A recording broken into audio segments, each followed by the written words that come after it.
Okay, hi, good morning. I've got Home Designer Architectural 2014 open. I've just drawn a box. Looking at your picture, looks like the first floor is about 12-foot ceiling. So the first thing you'd want to do, actually I'm a little out of sequence, but that's okay.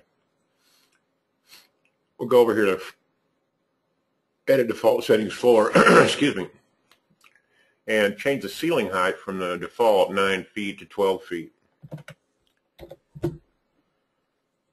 And with automatically build roofs on, it should automatically just jump to 12 feet. Let's take a look at that. Yeah, 145.5. Yeah, okay. Now, I'm going to build new floor, derived from the second floor from the first. That's fine. And then, of course, it opened, and it just picked up that I've made the ceiling 12 feet on the first floor, so it's duplicating that. That's okay for this demonstration because you didn't state those things. I'm just looking at your picture. Looks like, you know, Versailles or some sort of place like that. And also looks like I can't shift select those walls. I have to do them one at a time. Looks like you've got kind of a gable roof, but I don't know, it's kind of neither here nor there. I'm going to go ahead and give it a gable roof.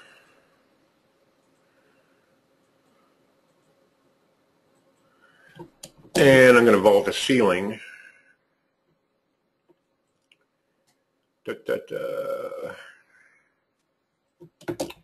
So what we have then, and go down to the first floor, and we'll take the ceiling out and show a camera view of exactly what we've got now. Whoops.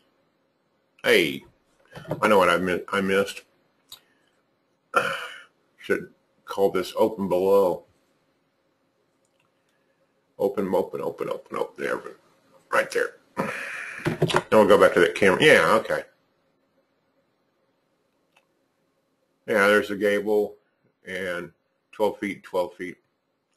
Okay. Now we're on the second floor. And I don't want to use deck tools because I don't want to build a deck in there. I'm going to click on wall tools and use the railing tool.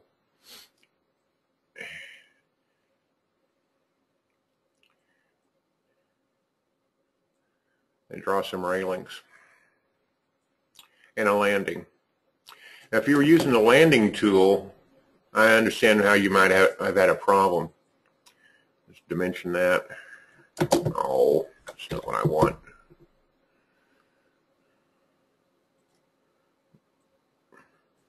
That's better. Okay, make that 19 feet. Make this 19 feet. Okay. So, of course, I don't want this area over here open below. It just picked it up because I named this open below up here. So this up here will give us a different designation. We'll just call it balcony. Oh, then it automatically didn't build a roof over it. If some of these room names are actually, yeah, programming commands. There we go. Now we're back to battery. Okay, now you said that this landing here is a different, okay, we'll open this room. It's got a floor of 158 and an eighth. In order to separate this space from that space, I'm going to need a wall definition, a room definition wall, or invisible wall. So now I can program this space different from this space. This one's 158. You said 2 steps, right? I think so. I remember you said 2 steps. That's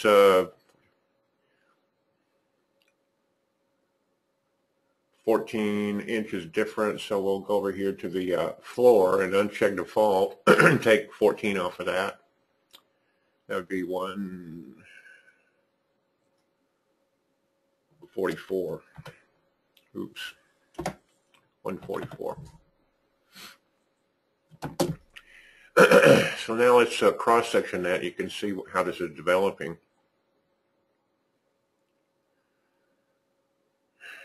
I don't see anything.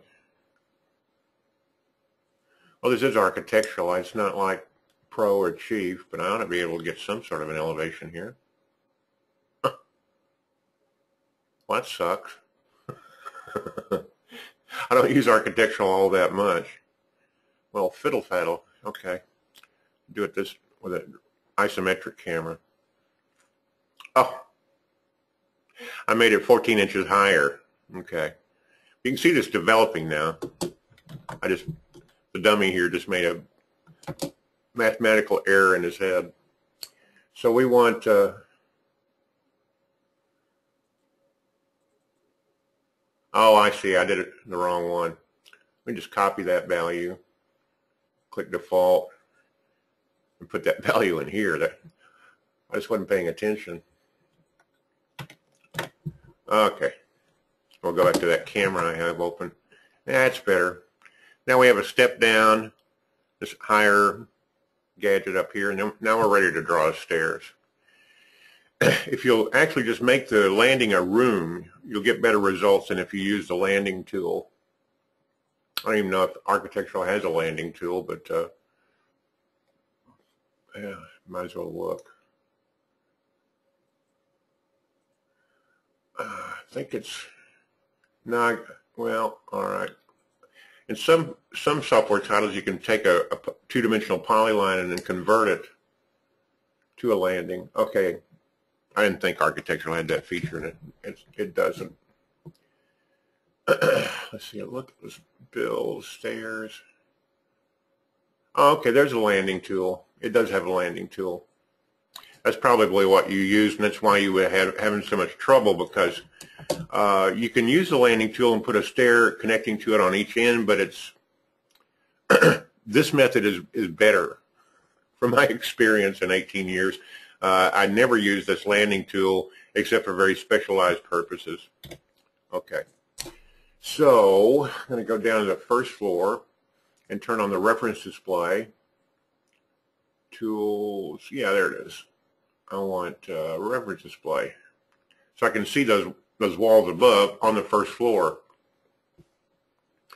Then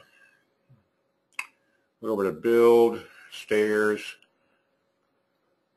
I don't remember which the left and right here. I guess we'll just click there. Okay. There's one curved stair. We'll just move it over into place. You can see that it's actually automatically cutting an opening in the walls above, and that's how it does that. Build stair.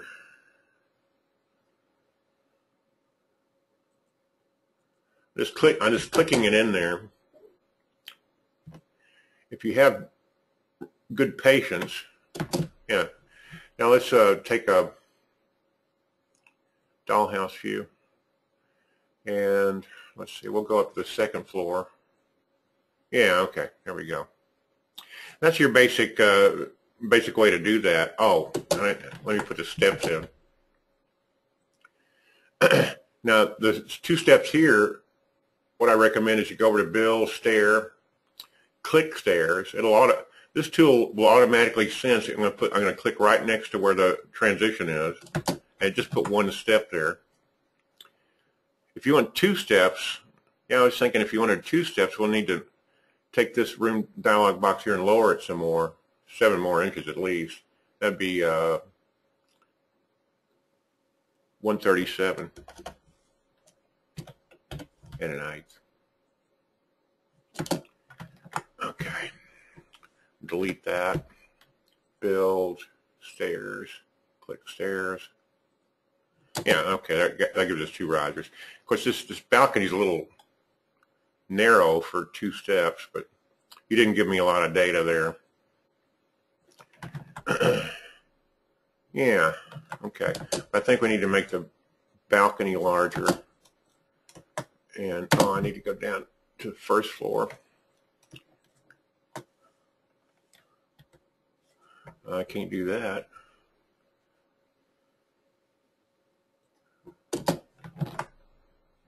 Yeah, that's a little more reasonable. Now, your next question is probably going to be how do I alter these curves and so forth. And all I'd have to say about that is just with patience. I'll just go into this a little bit, and what I recommend is you just play around with this until you get the effect that you want. You see that there's this little triangular handle. See, it'll change the arc angle of the stairs. This is just, when you click them in there, that's just kind of a default angle, but you can alter it some. But as you can see, this changes here as well. So I'm going to hold the shift key down and click on this again so I get a kind of a selection set.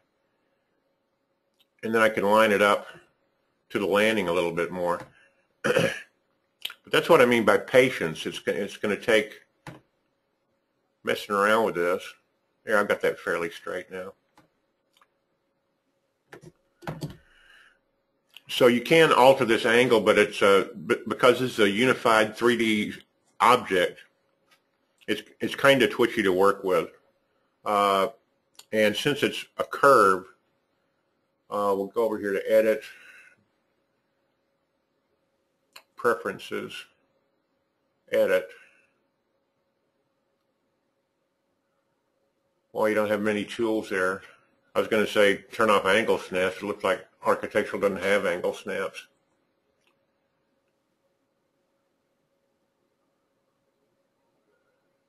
There's default settings. Wow.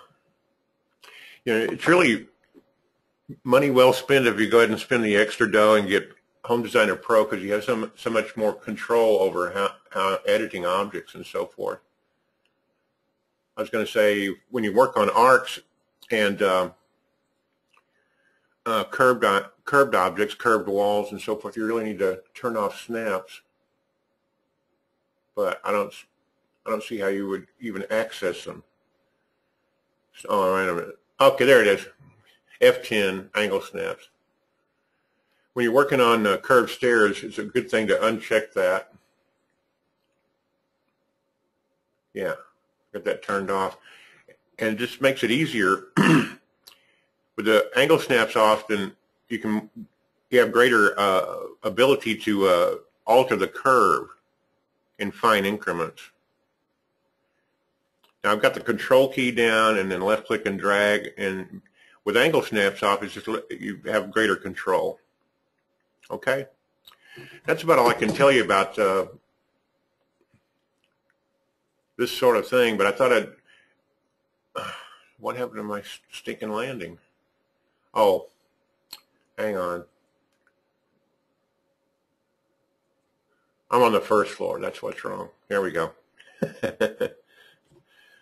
Okay. So I think this is kind of what you're talking about. And I've never done one like this, except this one just now. In 18 years of designing, I work on very few antebellum mansions. But this is pretty straightforward. As long as you'll use walls and your room dialog boxes to get the heights, then it's pretty straightforward. Thanks for watching. I hope this helps some people.